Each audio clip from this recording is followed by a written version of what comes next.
Ну, если взять те оппозиционные организации, которые как бы проявили себя в предшествующий период, то есть годы правления Ниязова, то сейчас мы видим, что практически они оторваны от процессов, происходящих внутри страны. Достаточно посмотреть оппозиционные сайты, то есть многие даже очень хорошие сайты, по сути, превратились в дайджест общедоступных газетных статей, в то время, где практически нет эксклюзивной информации о том, что же в стране происходит. Это означает, что структуры оппозиции не смогли воспользоваться ситуацией, не смогли наладить как бы поступление информации из страны, и создается впечатление, что они сами до конца не знают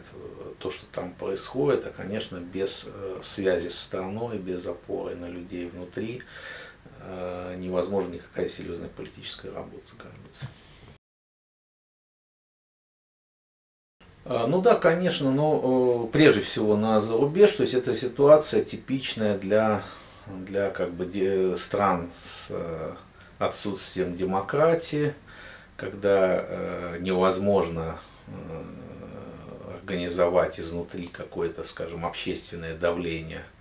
на правительство в легальных формах, если не будут говорить там о потенциальных революциях, да, каких-то бунтах, да, что всякое, конечно, возможно, вот, то основной инструмент это вот доведение,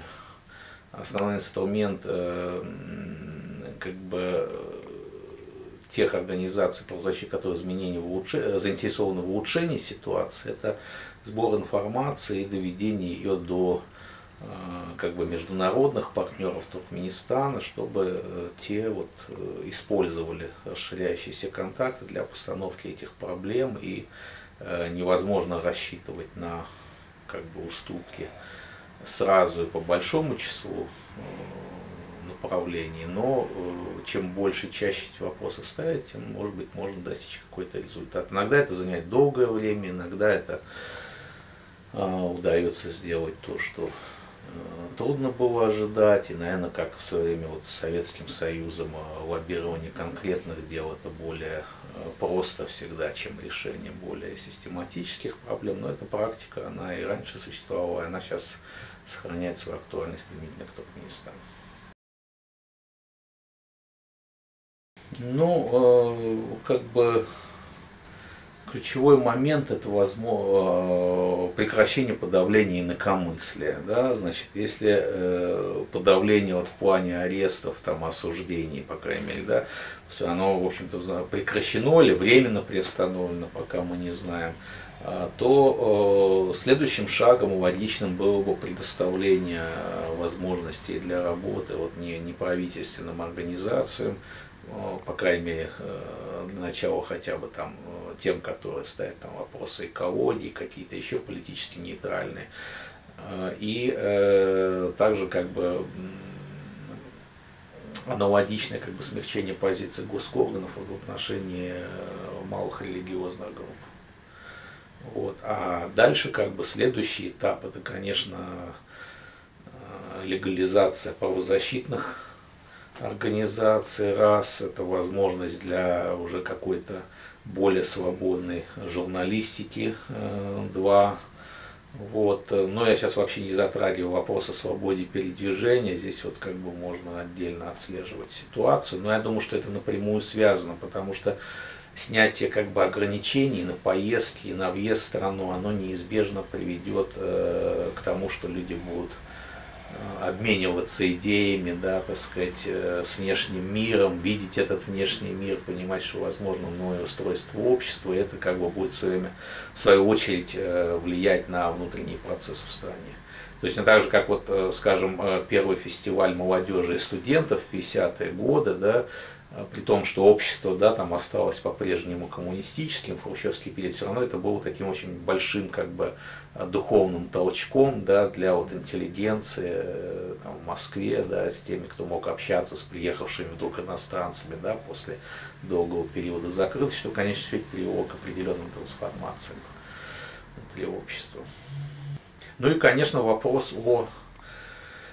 О политзаключенных, вот тоже это такой интересный момент. Вот в советское время, ну вот в первые годы правления Горбачева было ограниченное число диссидентов, оставалось в тюрьмах. И иногда вот людям, живущим внутри самого там общества, да, что советского, что нынешнего туркменского, кажется, что это не такой уж как бы важный вопрос, что он затрагивает только очень ограниченную группу людей, но на самом деле, как только исчезают в стране политзаключенные, в принципе, это опять-таки приводит вот к началу изменения самой как бы общественной системы. Вот. И вот было видно, как значит, вот освобождение последних политзаключенных при Горбачеве, оно дало толчок вот последующий, буквально через год-два, последующим процессам создания вот сети каких-то там общественных инициатив и так далее и тому подобное. Ну и тут помимо этого там это реформирование законодательства, в том числе уголовного, да, и этих всех регистрационных норм, которые вообще носят такой, так сказать, характер больше похож на советско-сталинское что-то, чем на законодательство, в общем, нормального государства, интегрированного в современный мир. Здесь есть как бы большая проблема, связанная с тем, что туркменское общество и туркменская правящая элита, то есть те люди, которые принимают решения, не вся элита, а вот те, кто реально, да, могут принять, они слишком долго были изолированы от внешнего мира, и у них вот нет внутреннего понимания вот важности многих из этих проблем.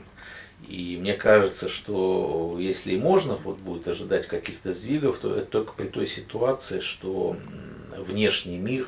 будет более активно ставить эти вопросы, как бы лоббировать перед туркменским правительством, более активно, чем это делает сейчас, когда все